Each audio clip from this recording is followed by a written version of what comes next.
أعوذ بالله من الشيطان الرجيم. بسم الله الرحمن الرحيم.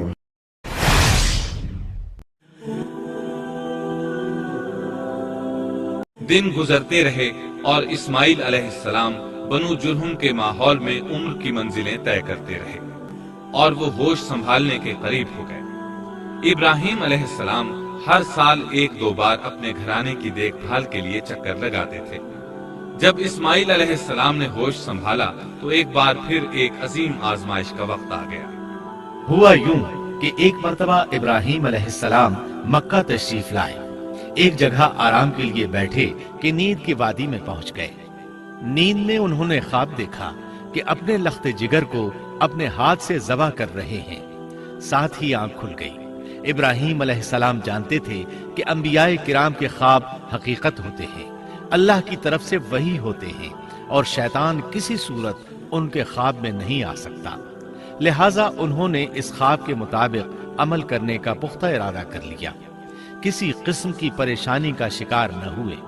اللہ رب العزت نے اس عظیم اور تعجب خیز واقعے کا قرآن مجید میں ذکر کرتے ہوئے فرمایا، اور ابراہیم نے کہا میں تو ہجرت کر کے اپنے پروردگار کی طرف جانے والا ہوں، وہ ضرور میری رہنمائی کرے گا۔ اے میرے رب، مجھے نیک بخت اولاد عطا فرما۔ تو ہم نے ایک بردبار بچے کی بشارت دی۔ پھر جب بچہ اتنی عمر کو پہنچا کہ اس کے ساتھ چلنے پھرنے لگا تو ابراہیم نے کہا میرے پیارے بیٹے، میں نے خواب دیکھا ہے کہ میں تجھے ذبح کر رہا ہوں، اب تو بتا تیری کیا رائے ہے؟ ابراہیم علیہ السلام نے اسماعیل علیہ السلام سے رائے لی۔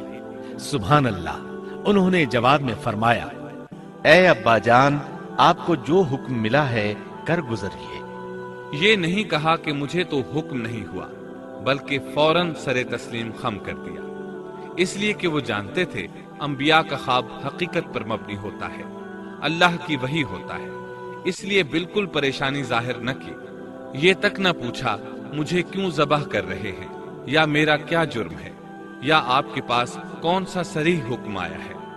انہوں نے ایسی کوئی بات نہ کہی۔ اللہ کی فرما برداری اسی کو کہتے ہیں۔ چنانچہ اپنے باپ سے کہا اے ابا جان، آپ کو جو حکم ہوا ہے اس کو کر گزریے، انشاءاللہ آپ مجھے صبر کرنے والوں میں پائیں گے۔ علماء کرام فرماتے ہیں اس جملے سے ان کا انتہائی ادب اور احترام شامل ہے، اور اس میں زبردست توکل موجود ہے۔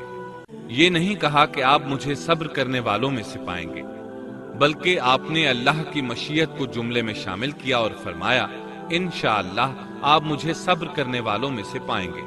باپ بیٹا دونوں ہی مصمم ارادے کے ساتھ اللہ کا حکم پورا کرنے کے لیے پیش ہو گئے۔ اسماعیل علیہ السلام نے اپنے والد محترم سیدنا ابراہیم علیہ السلام سے کہا جب آپ مجھے ذبح کرنے لگیں تو میری پیشانی کو زمین پر رکھ دیجیے گا تاکہ آپ کو میرا چہرہ نظر نہ آئے اور کہیں آپ کے ہاتھ رک نہ جائیں، چہرہ دیکھ کر آپ پر شفقت پدری غالب نہ آ جائے۔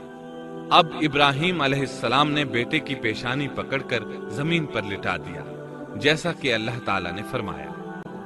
جب دونوں مطیع ہو گئے اور ابراہیم نے اسے پیشانی کے بل لٹا دیا، اب انہوں نے چھری پکڑی اور گردن پر چلا دی، لیکن چھری نے گردن نہ کاٹی، بالکل اسی طرح جیسے آگ نے ابراہیم کو نہیں جلایا تھا، اس لیے کہ چھری میں کاٹنے کی طاقت اور آگ میں جلانے کی صلاحیت اللہ کے حکم کے بغیر نہیں آ سکتی۔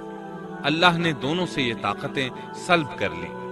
اب ابراہیم زور لگا رہے ہیں، ادھر اسماعیل علیہ السلام کہہ رہے ہیں ابا جان جلدی کیجیے، چھری چلائیے۔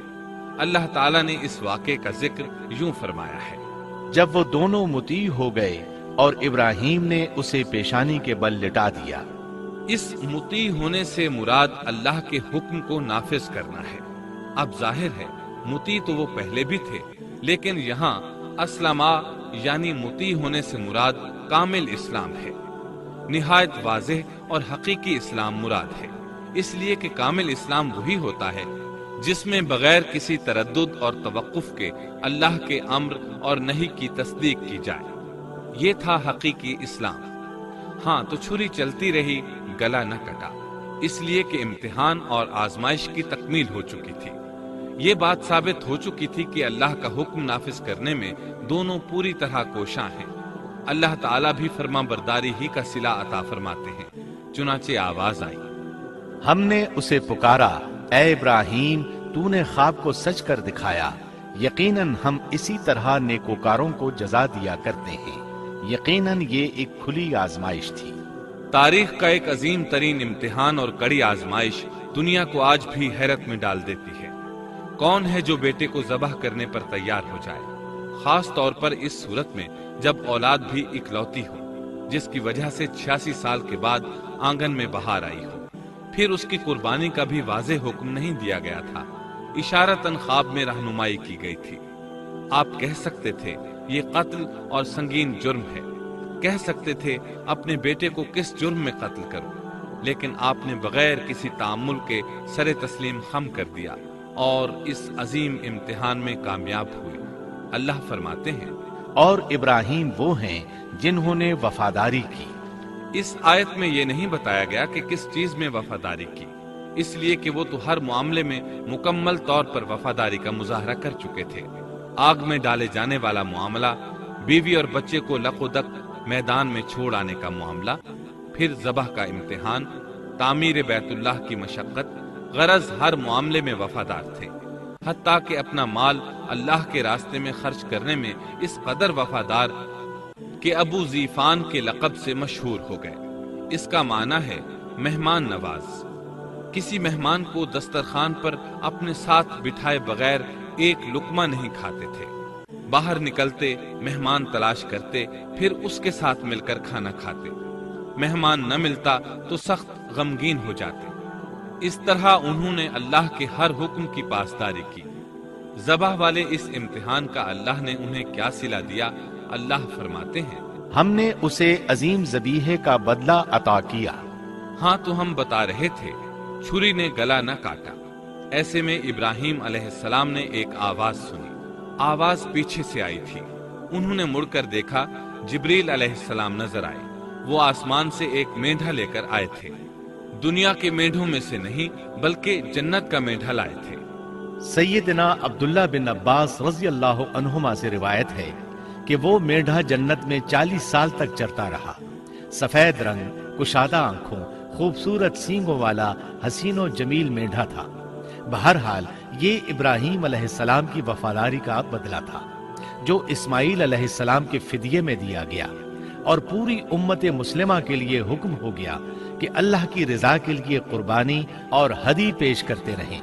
کعبے کے پاس حرم الہی میں ہر سال یہ سنت ادا کی جاتی ہے، اور ان کے ساتھ ساتھ پوری زمین کے تمام خطوں پر بسنے والے مسلمان بھی اس عظیم فرمانبرداری کی علامت کے طور پر قربانیاں پیش کرتے ہیں۔